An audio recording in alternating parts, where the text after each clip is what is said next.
नमस्कार friends, Marathi serial ॲक्टमध्ये मी तुम्हा सर्वांचं स्वागत करते. लग्नाची बेडी या मालिकेच्या आजच्या भागामध्ये आपण पाहणार आहोत. राजश्री ही रायाला म्हणत असते, प्लीज असा टोकाचा विचार करू नकोस. तुझीच वाट आम्ही पाहत होतो. तुझी गेले 1 वर्ष आम्ही वाट पाहत होतो आणि तू आल्या आल्या जाण्याची भाषा करतोयस. असं काही करू नकोस. अरे तू निदान माईंचा तरी विचार कर. त्या गेले 1 वर्ष झालं तुझी वाट पाहत आहेत. त्या देवासमोर बसून फक्त देवाला तुलाच मागत आहेत आणि तू असं काही करू नकोस. किमान त्यांचा तरी विचार कर आणि हे घर सोडून जाऊ नकोस, असं राजश्री ही रायाला सांगत असते. त्यानंतर राया हा माईंच्या समोर येतो आणि माई रायाला म्हणत असतात, राया तू असं काही करू नकोस. तू 2 दिवसांसाठी आला आहेस. माझ्या काळजाला गरं होत आहेत आणि तू हे घर सोडून का जात आहेस? खरंच काहीच कळत नाहीये. त्यावर राया म्हणतो, माई मला माहित आहे तू माझी वाट बघत होतीस, पण गेले वर्षभर तू माझ्यासाठी देवाकडे प्रार्थना करत होतीस ना, तशीच मी आता लांब आहे तेव्हाही करशील ना ग. तेव्हा मी इथून गेलो की तशीच तू प्रार्थना आताही कर. देव तुझंही ऐकेल आणि माझंही. रुक्मिणी त्यावर म्हणत असते, काय झालं राह्या आणि तू असा हट्ट का करतोयस आणि तुला का जायचं आहे? पण मला ह्याचं कारण समजलंच पाहिजे. त्यावर राया म्हणत असतो, मला हे सगळ्यांसाठीच करायचं आहे. मला कोणाच्याही मार्गातला अडथळा म्हणून येथे राहायचं नाहीये. त्यावर रेश्मा मध्येच बोलते आणि म्हणते, पण तुम्ही हे सर्व का करताय? तुम्हाला एखादी काही गोष्ट समजली आहे का की ती तुम्हाला समजायला नको होती? आता रुक्मिणी तिच्यावर चिडते आणि रिषभ तिचा हात धरतो. हे काय चाललं आहे रेश्मा तुझं आणि नको ते प्रश्न कशाला विचारत आहेस? म्हणूनच सगळ्यांची बोलणी खातेस. त्यावर रेश्मा हळू आवाजात रिषभला म्हणते, तुझ्या सिंधुवहिनीची सवय लागली आहे मला. त्यावर राजश्री म्हणते की रेश्मा तू कितीही हळू आवाजात बोलली असली ना तरी ते आमच्या कानावर पडलेलं आहे. सिंधूबद्दल एखादा शब्दही काढशील ना तर खबरदार, तिच्याबद्दल काहीच बोलायचं नाहीस तू. तरी इकडे रुक्मिणीही रायाला म्हणत असते, राया मला खरं सांग, तुला अशी एखादी काही गोष्ट कळाली आहे का की ज्याच्यामुळे तुला त्रास होत आहे? त्यावर राया म्हणतो, हो मला जी गोष्ट समजली आहे ती इनफॅक्ट खूप वाईट आहे. म्हणूनच मी लग्नाच्या दुसऱ्या दिवशी हे घर सोडून गेलो होतो आणि त्याच्यामुळेच मला इथे राहण्यामध्ये अजिबात इंटरेस्ट नाहीये. खरंच मी त्या खोट्या नात्यामध्ये नाही जगू शकत आहे. त्यावर रुक्मिणी म्हणत असते, राया तू असं का म्हणतोयस? अरे इथे तुझी बायको आहे, तू तिला लग्न करून घरी आणलेलंच आहेस आणि प्रत्येक वेळेलाच असा विचार करणं चुकीचं आहे. तू जरा तिचा विचार कर. तू तिच्या आयुष्याचा विचार कर. तू जेव्हापासून गेला आहेस ना तेव्हापासून ती इथेच थांबलेली आहे. तेव्हापासून फक्त ती तुझीच वाट बघते आणि तू इथून गेलास तरी पण ती इथून गेलेली नाहीये. तुला कळतंय का? ती फक्त आमच्या आनंदासाठी राहिलेली आहे आणि तुझी वाट पाहत राहिलेली आहे. हे कळतंय का तुला? इकडे मधूही रायाकडे बघत असते. त्यावर राया म्हणतो, नाही मामी ती माझ्यासाठी इथे थांबलीच नाही, हे मला केव्हाच कळालं होतं. तेव्हा रुक्मिणी म्हणते, हे तू कशावरून बोलतोयस? त्यावर राया म्हणतो, नाही ही माझ्यासाठी थांबलेलीच नाही, ही दुसऱ्या कोणासाठी तरी थांबलेली आहे आणि त्याचीच वाट ही बघते. हे सगळं मला माहीत आहे. हिला माझ्यासोबत लग्नही करायचं नव्हतं आणि ही गोष्ट अजून एका माणसाला घरामध्ये माहीत आहे. पण त्या माणसानेच माझ्यापासून ही गोष्ट लपवून ठेवलेली आहे. त्याचंच मला खूप दुःख होत आहे. त्यावर रुक्मिणी म्हणते, हे काय आहे? हा तुझ्या डोक्यातला विचार काढून टाक आणि तुला असं का वाटतंय? ती तुझ्याशी खोटं बोलली आणि तू ही गोष्ट आम्हाला पहिल्यांदा का नाही बोललात? त्यावर रत्नाकर म्हणत असतो, सांग राया तुला अशी कोणती गोष्ट माहीत आहे जी आम्हाला माहीत नाही? त्यावर माई रडत म्हणत असतात, राया आता तरी सांग, आम्हाला कोणती गोष्ट माहीत नाही जी तुला माहीत आहे? आम्हालाही खरं काही कळू देत. जे आतापर्यंत तू मनात दाबत आला आहे ते सगळ्यांसमोर उघड कर. त्यावर राया म्हणत असतो, हो मामी आणि माई, हे सत्य आहे की या राणीला माझ्यासोबत कधीच लग्न करायचं नव्हतं. हिने माझ्याबरोबर नाईलाजास्तव लग्न केलेलं आहे आणि हिचं दुसरं कोणावर तरी प्रेम आहे. तरी ते माई म्हणते, अरे राया तुला तर ही जर गोष्ट आधीच माहीत होती तर तू का केलंस राणीशी लग्न? त्यावेळेलाच आम्हाला सांगायचंस. हिचं असं काहीतरी आहे ते त्यावेळेलाच तू आम्हाला सांगायचंस आणि तेव्हाच तू बोलला असतास तर आपण हे लग्न केलंच नसतं. त्यावर राया म्हणतो, हो आई तीच तर चूक घडलेली आहे ना. मला लग्नाच्या दिवशीच हे सत्य समजलेलं आहे. म्हणूनच मी लग्नाच्या दुसऱ्या दिवशी हे घर सोडून गेलो आणि हे सगळं ज्या माणसाला माहीत होतं तो दुसरा तिसरा कोणी नसून माझा लाडका भाऊ आहे. त्याला हे सगळं सत्य माहीत होतं, पण त्याने काही सगळी चोख व्यवस्था केली होती. आयुष्यभर मला हे सत्य कळायला नको, पण नियतीच्या मनामध्ये काही वेगळंच होतं आणि तिनेच हे सगळं सत्य माझ्या समोर आणलेलं आहे. मग सगळेजण चकित होतात आणि राघवकडे पाहत असतात. कोणाला काहीच कळत नसतं की नक्की हे काय चाललं आहे ते. राया त्यावर म्हणतो, राघवला सगळं माहीत होतं, पण त्याने हे सर्व सत्य माझ्यापासून लपवून ठेवलेलं होतं. त्यावर राघव म्हणतो, अरे भावा, असा काही विचार करू नकोस. तुझ्यापासून सत्य लपवायचं होतं. मला तुला त्रास होऊन द्यायचा नव्हता. तुला अंधारामध्ये ठेवायचं नव्हतं रे भावा. फक्त मला आत्ता समजून घे.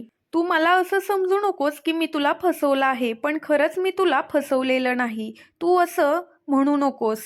त्यावर राया म्हणत असतो, नाही, तू मला फसवलेलं आहेस. सत्य हिकडचं तिकडं होऊ शकत नाही आणि कितीही काही झालं तरी तू मला फसवलेलं आहेस.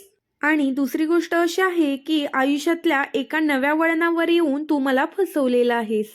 राया राघवला म्हणत असतो, तू 4 आयुष्य उद्ध्वस्त केलेली आहेस आणि आता मी काय बोलू.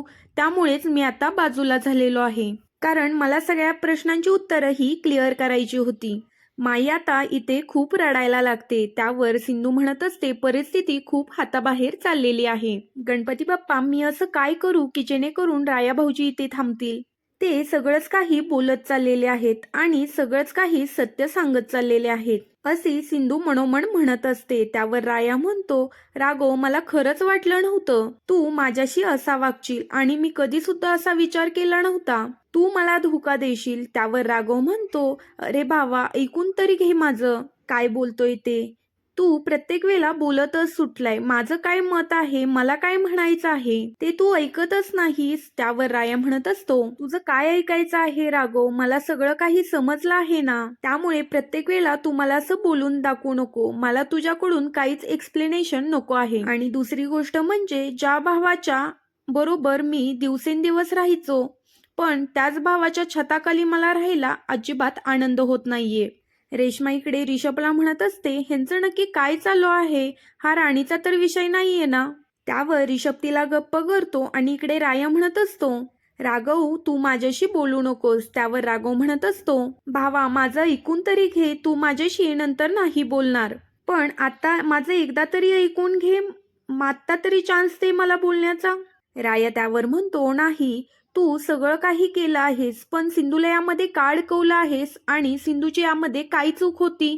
आता सिंधूची बाजू घेऊन राया हा बोलायला लागतो. त्यावर राघव म्हणतो, राया, सिंधूचं आणि माझं एक वेगळं इक्वेशन आहे. त्या बाबतीत आता मी तुला काहीच सांगू शकत नाही. त्यावर राया म्हणतो, नाही, तू सिंधूशीही खोटं बोलतोय. त्यावर माई म्हणतात, राया, तुला राघवविषयी मनामध्ये किलमिश आहे, मग त्याची शिक्षा तू आम्हाला का देतोयस. तू आम्हा सगळ्यांनाही त्याच्याबरोबर लांब का लोटतोयस. तू आमच्यासोबतही राहू शकतोस ना, असं माई सांगत असतात. त्यावेळेला इथे राघव म्हणतो, हो प्लीज, सगळ्यांसाठी तर तू इथे राहाच ना. त्यावर राया म्हणतो, नाही, मला इथे थांबणं कठीण आहे. मला माझं नवीन आयुष्य आहे आणि मला आता आयुष्याची नवीन सुरुवात करायची आहे. मला आता इथे अजिबातच अडकून राहायचं नाहीये. त्यावर माई म्हणत असतात, अरे राया, तू काय म्हणतोय ते तरी ऐक. आणि त्याचं नसेल पटत तर आमचं तरी ऐक. आणि आम्ही इथे किती दिवस तुझ्या विना राहू. परमेश्वराने का अशी आमच्या आनंदाकडे पाठ फिरवली आहे. तरी ते आता रुक्मिणी म्हणत असते, राया, ते काहीही असू दे, पण राणी ही तुझी जबाबदारी आहे आणि तिच्यासाठी तुला इथे थांबलंच पाहिजे. ती वर्षभर तुझ्यासाठी इथे थांबली आहे ना. मला माहित नाही ही गोष्ट काय आहे ते, पण तिच्यासाठी तर तुला इथे थांबावंच लागेल. अरे, तुझं लग्न झालं आहे तिच्याशी आणि तू तिच्यासोबत असा संसार वाटेवर अर्धा टाकून तिथून निघून गेला आहेस. अरे, त्या बिचारीकडे तरी बघ, तिची काय अवस्था आहे ते. त्यावर आता सिंधू म्हणत असते, काकू, लग्न झालं, सप्तपदी झाली तरच मनं जुळले असतील असं काही नाही ना. लग्न झाल्यावर एकमेकांची मनं जुळावी लागतात आणि एकमेकांना समजून घ्यावं लागतं, तरच तो संसार यशस्वी होतो आणि ते नातंही यशस्वी होतं. त्यावर आता रुक्मिणी म्हणत असते, सिंधू, तू आता मला शिकवणार आहेस काय बरोबर आणि काय चूक. तू आम्हाला शिकवायला जाऊ नकोस. त्यावर आता सिंधूला बोलल्यावर राया लगेच सिंधूची बाजू घेतो आणि म्हणतो, प्लीज मामी, तिला काहीच बोलू नका, कारण ती बोलते ते बरोबरच आहे. आता इथे सिंधूचं असं म्हणणं असतं, रायावरती जबरदस्ती केली तर तो इथे थांबणार नाही आणि निघूनच जाईल. आता त्यांना वेगळ्या मार्गाने इथे थांबवलं पाहिजे असं सिंधूचं प्लॅनिंग असतं, पण ते कोणाच्याच डोक्यामध्ये शिरत नसतं. आता इथे सिंधू म्हणते, तुम्हाला माहित आहे राया भाऊजी आपल्याला खूप मिस करतात. अनाथाश्रमातल्या प्रत्येक मुलाशी नावं आपल्या कुटुंबावरून ठेवलेली आहेत. त्यावर आता रेश्मा म्हणते, तुम्ही तिथल्या कुठल्या मुलीचं नाव मधू किंवा राणी असं ठेवलं आहे का? त्यावर राया म्हणतो, नाही, अशा कुठल्याही व्यक्तीचं नाव मला माझ्या आयुष्यामध्येच नको आहे, म्हणून मी आश्रमात देखील कुठल्याही व्यक्तीला असं नाव दिलेलं नाही. मला अशी कोणतीही व्यक्ती माझ्या आयुष्यामध्ये नको आहे. त्यावर सिंधू म्हणत असते, राया भाऊजी तुम्ही या सगळ्यांचा विचार करा आणि इथे राहा, असा तडकाफडकी निर्णय घेऊ नका. त्यावर राया म्हणत असतो, सिंधू मला माहित आहे तू या घरातल्यांसाठी खूप काही केलं आहे आणि स्पेशली राखीताईसाठी खूप काही केलं आहेस, पण त्याच्यासाठी मी तुझा शतशः आभारी आहे. आयुष्यभर ऋणी राहील, पण प्लीज मला इथे राहण्याचा आग्रह तू काही करू नकोस. मला इथे थांबता येणार नाही असं स्पष्टपणे राया सिंधूला सांगून टाकतो आणि सिंधू ही तिथेच गप्प उभी राहिलेली असते. तर पुढील भागामध्ये आपण पाहणार आहोत, राघव हा सिंधूच्या हाताला धरून तिला रूम मध्ये घेऊन येतो आणि म्हणतो, तू हे सगळं काय करतेस? इथे मी सगळं सावरण्याचा प्रयत्न करतोय, पण तू त्या सगळ्यावर पाणी फिरवतेस का, वागतेस अशी? असा जाब आता राघव हा सिंधूला विचारत असतो. तुम्हाला काय वाटतं राघव सर, तुम्ही अशा वागण्याने सर्व काही नीट होणार आहे?